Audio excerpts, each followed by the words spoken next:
आप देख serial hook. अगर आपको हमारी ये एपिसोड अच्छी लगे तो हमारे चैनल ड्रामा हब को सब्सक्राइब कर दें और घंटी के बटन को दबा दें सब आने वाली नई इंटरेस्टिंग वीडियोस और लेटेस्ट ड्रामा एपिसोड्स देखने के लिए। रेशम जो होती है वो आकर कमरे में कहती है कि भाभी आप बाहर निकल आएँ, जाफिर भाई आपका इंतज़ार कर रहे हैं क्योंकि वो आपके बगैर नहीं रह सकते। अगर आपके बगैर नहीं रह सकते तभी तो उन्होंने आपसे शादी की है, वरना मैमूना भाभी भी तो हैं इस घर में। आप उनको बहुत ज़्यादा प्यारी लगती हैं, आप कमरे में बंद क्यों बैठी हैं? तो आगे से हया कहती है कि मैं बाहर नहीं आऊँगी क्योंकि मैमूना को मेरी शक्ल पसंद नहीं है, वो हर दफ़ा मुझे डांटती है पड़ोसती है, मैं इसलिए बाहर नहीं आऊँगी, मैं यहाँ ही ठीक हूँ। ठीक है, जाफ़र को इधर भेज दो। तो रेशम भी ये बात सब जानती थी, अगर जाफ़र को इधर भेजा मैमूना को पता चल गया तो फिर दंगल होगा। ठीक है, रेशम किसी न किसी तरह इस मसले को सुलझाने की कोशिश कर रही थी, लेकिन वो ये मसला समझना नहीं चाहती थी। हया जो होती है कहती है कि मैं नहीं आऊँगी। ठीक है, दूसरी तरफ ज़ियान कंप्लेन करवाने पर तुला होता है जाफिर अलाई के ख़िलाफ़। वो कंप्लेन करवा कर ही छोड़ेगा, उसको अंदर करवा कर ही छोड़ेगा। इसके अलावा जाफिर अलाई के ख़िलाफ़ वो कंप्लेन दर्ज करवाना चाहता है। थानेदार बैठा होता है, वो तो कंप्लेन करने से इनकार कर देता है क्योंकि जाफिर अलाई मिनिस्टर लेवल का बंदा होता है, इसलिए वो आम बंदे की कंप्लेन नहीं सुनता।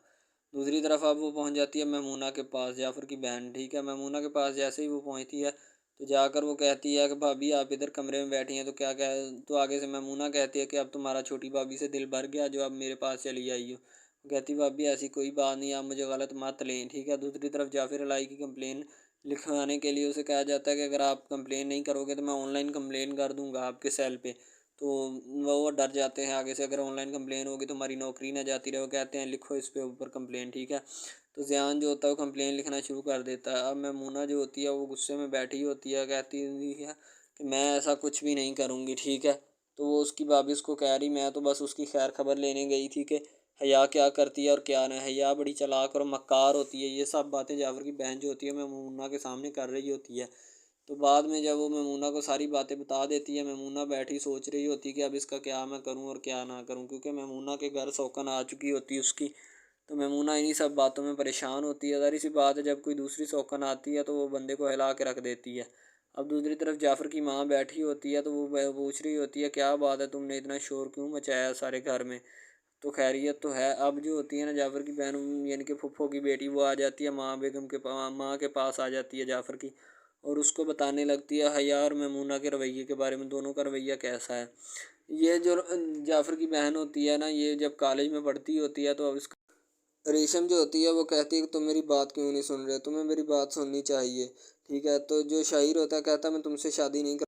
शाहिर रेशम की कोई भी बात सुनने के लिए तैयार नहीं है क्योंकि रेशम चाहती कि मेरी शाहिर के साथ शादी हो जाए, लेकिन वो उससे शादी नहीं करना चाहता, वो उससे अपसेट है, वो किसी और से मोहब्बत करता है, करनी भी से कहती है तो फिर किससे करोगे शादी, मैं तुम्हारी कुछ नहीं लगती, तुम मुझे क्यों इग्नोर करते हो हर बार। रेशम उसकी तस्वीर को देख कर शाहिर की तो घर में बड़ा परेशान हो रही होती है। ज़ाहिर सी बात है उसने परेशान होना भी चाहिए। तो शहीर जो होता है वो अपने खेलने में मसरूफ़ होता है और रेशम की तरफ कोई फ़ोकस नहीं करता, क्योंकि जब उसने उसके साथ शादी ही नहीं करवानी तो फिर वो फ़ोकस क्यों करे इन सब बातों के ऊपर। रेशम जो होती है वो उसको खूब तानो तशनीद करती है। उसके बाद जाफिर लाई अपने बंदे के साथ जा रहा होता है, गाड़ी में बैठा होता है और वो गाड़ी ड्राइव उसका बंदा कर रहा होता है। जाफिर लाई पीछे बैकवर्ड पे बैठा होता है। वो थानेदार जाफिर इलाही को फ़ोन करता है कि बॉस आपके ख़िलाफ़ एक कंप्लेन आई है जो कि ज़ियान नामी शख्स ने करवाई है। वो कह रहा है कि हमारे घर अपने दोस्तों के साथ जाफिर इलाही गुस्सा है तो इसने कुछ ना कुछ तोड़ फोड़ की है और हर एक चीज़ की है।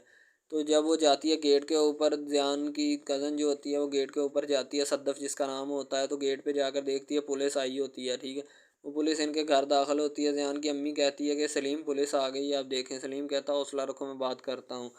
तो पुलिस वाले आकर कहते हैं कि ज़ियान सलीम का घर यही है, सलीम साहब आप हैं? वो तो कहते हैं जी मैं आई हूँ।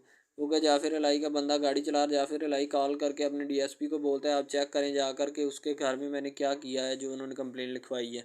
तो थानेदार आकर उसकी कज़न से सद्दफ़ से पूछता है कि ज़ियान सलीम का घर यही है, तो वो कहती यही है।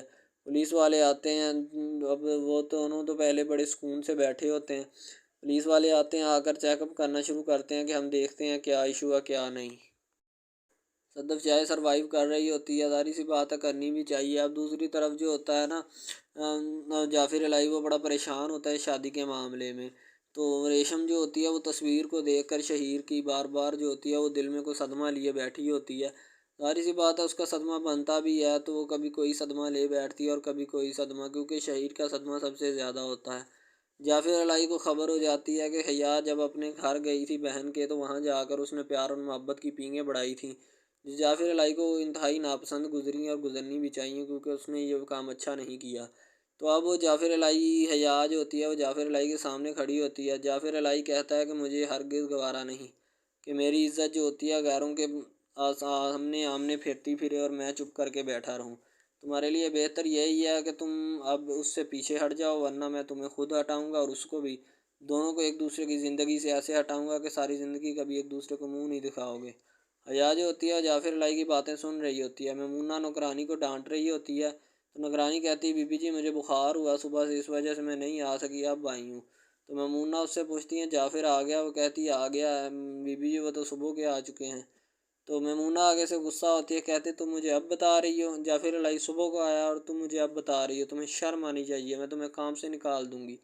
दूसरी तरफ जाफ़िर अलाई खूब अपनी हया को समझा रहा होता है, कहता है कि तुम मेरी इज़्ज़त हो, इसलिए मैं तुम्हें फिर वार्न करता हूँ कि अभी भी तुम्हारे पास वक्त है, समझ जाओ, वरना बहुत ज़्यादा पछताओगी। पुलिस वाले आते हैं, तो वो पुलिस वाला आकर पूछता है कि जाफ़िर अलाई आपके घर में क्यों आया था, क्या वजह था? ये लड़की कौन है? एक बात मुझे पहले ये तो बताएं। वो कहता है कि जब सलीम साहब कहते हैं कि ये मेरी बेटी है, आगे बोलें, ठीक है। तो वो कहता है कि नहीं आप बताएं, अच्छा कोई ऐसा चक्कर तो नहीं था जाफ़िर अलाई का? तो सलीम कहता है कि आप बकवास बंद करें अपनी, हम इज़्ज़तदार लोग हैं, ठीक है। तो आगे से बोलते हैं अगर आपके ऐसा कोई मसला नहीं तो आपने कंप्लेन क्यों करवाई? तो उसका वालिद कहता है मैंने नहीं करवाई। सलीम जो होता है, अब जाफ़िर भाई ज़ियान घर आता है, तो सलीम साहब एक जोड़ कर चपेट मारते हैं उसके मुंह के ऊपर और उसकी खूब इंसल्ट करता है। कहते हैं कंप्लेनें करवाता फिरता है, तुम्हें शर्म नहीं आती? खुद आवारा कुत्तों की तरह फिरता है तू सारा दिन। तो सलीम की माँ, सलीम की बीवी जो होती है वो आगे खड़ी हो जाती है ज़ियान की और ज़ियान को डिफेंड कर रही होती है, लेकिन ऐसा उसे हरगिज़ नहीं करना चाहिए, क्योंकि ज़ियान को डिफेंड करना नहीं उसका बनता। अब उसका वालिद जब पुलिस उनके घर आती है, तो उसकी आंखें खरी की खुली रह जाती हैं। सलीम की बीवी परेशान होती है और सद्दफ भी, क्योंकि ज़ियान को उसके वालिद ने बोला था कि दफ़ा हो जाओ घर से, ज़ियान रात को निकल जाता है। दूसरी तरफ हया को खूब समझाया जाता है, मैमूना को भी। मैमूना जब जाफ़िर अलाई हया से बात कर रहा होता है, तो मैमूना जो होती है वो आकर जाफ़िर अलाई को खूब जो है आती है और नाच नचाती है, कहती है आपको शर्म नहीं आती? आप उसके साथ बात कर रहे हैं, मैं जिस लड़की को देखना गवारा नहीं करती, तो आप उसके साथ आधी रात इस कमरे में क्या गुल खिला रहे हैं? तो मैमूना जो होती है वो आकर हया को डांटना शुरू कर देती है, कहती तुम्हें शर्म आनी चाहिए, इतनी बेहिस और लागर लड़की हो कि तुम जाफ़िर अलाई के साथ, मेरे खावंद के साथ हरकतें कर रही हो। जाफ़िर इलाही जो होता है वो मैमूना को पकड़ लेता है, क्योंकि मैमूना उसको मारने को दौड़ती है। जाफ़िर इलाही उसके आगे होकर उसको डिफेंड करता है। हया जो होती है वो तंग आ चुकी है इन सब मसलों से। वो जाफ़िर इलाही को कहती है अगर मेरी नहीं हेल्प कर सकते तो मुझे बता दो, मैं तुम्हें बार बार इन सब झंझोलों में ना पड़ूँ, ठीक है।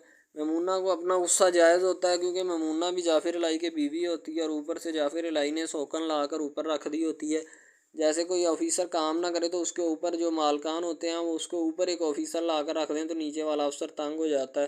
पहले वो अपनी मर्ज़ी से काम करता था कि अब उसके ऊपर नया बंदा आ गया। ज़ियान गाड़ी में बैठ जाता है, क्योंकि उसके वालिद ने कहा कि दफ़ा हो जाओ घर से, सलीम साहब ने उसको कह दिया दफ़ा हो जाओ।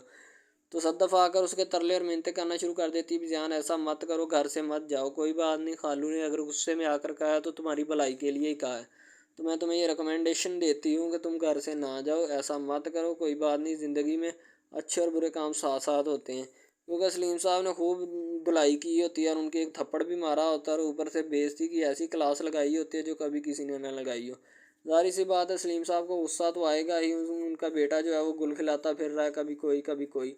इस वजह से सलीम साहब जो हैं वो गुस्से में होते हैं, तो ज़ियान की खूब वो धुलाई कर देते हैं इन्हीं बातों में कि तूने क्यों कंप्लेन करवाई, तुम उसके ख़िलाफ़ क्यों जाते, हया से तुम्हारा क्या ताल्लुक़ है, इसलिए हट जाओ। ज़ियान गाड़ी में बैठा होता है, क्योंकि सद्दफ़ आकर गाड़ी में बैठकर उसको समझाने की कोशिश करती है। ज़ियान उसकी बातें नहीं सुनना चाहता, लेकिन ज़ियान को अपनी पड़ी होती है। अब जो मैमूना होती है, मैमूना अपनी माँ के जाफ़िर अलाई की माँ के पास मुकदमा लेकर जाती है। जाफ़िर अलाई भी पास होता है, तो उसकी माँ जाफ़िर इलाही से पूछती है कि जाफ़िर इलाही क्या बात है, क्या मसला है, तुम बोल क्यों नहीं रहे, मुझे जवाब दो इन सब बातों का।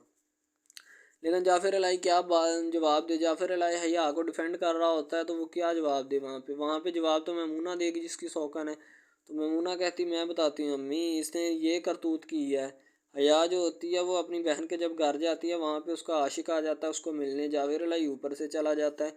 बस इसने ये करतूत किया और तो इसने कोई करतूत नहीं की। तो बस ऐसे ही ममूना जो होती है वो जाफ़िर इलाही की माँ को उसकी शिकायतें लगा रही होती है, क्योंकि हया वहाँ से चली जाती है। जाफ़िर इलाही की गर्दन नीचे होती है और सुन रहा होता है। जाफ़िर इलाही को बातें सुनने को मिलती हैं। उसकी माँ जो होती है वो कहती है, जाफ़िर इलाही मैंने तुम्हें पहले भी कहा था इसको छोड़ दो, ये तुम्हारे हक़ में लड़की अच्छी नहीं है और ना ही तुम्हारे दिल में, ठीक है। तो उसकी माँ जो होती है वो खूब तस्बीह फेर रही होती है, और अब हया जो होती है वो जाफ़िर इलाही की माँ के सामने आ चुकी होती है। अब सद्दा भी परेशान होती है ज़ियान के मामले में कि ज़ियान घर से चला गया, पता नहीं क्या होगा, कहाँ होगा, कैसे होगा, खाना भी खाया है या नहीं। हया आकर खड़ी होती है। माँ कहती है कि घर से ऐसे चाल चलन हमारे दरमियान नहीं है, हम इज़्ज़तदार लोग हैं। दूसरी तरफ उसकी माँ कुरान व हदीस पढ़ रही होती है और जाफ़िर का अपना ज़ियान के लिए दुआएं कर रही होती है कि ज़ियान कब घर आएगा और क्या मसला है, अल्लाह मेरी दुआ कबूल कर ले। ज़ियान जो होता है अपने दोस्त के पास बैठा होता है, क्योंकि उसने बैठना ही होता है। अब और क्या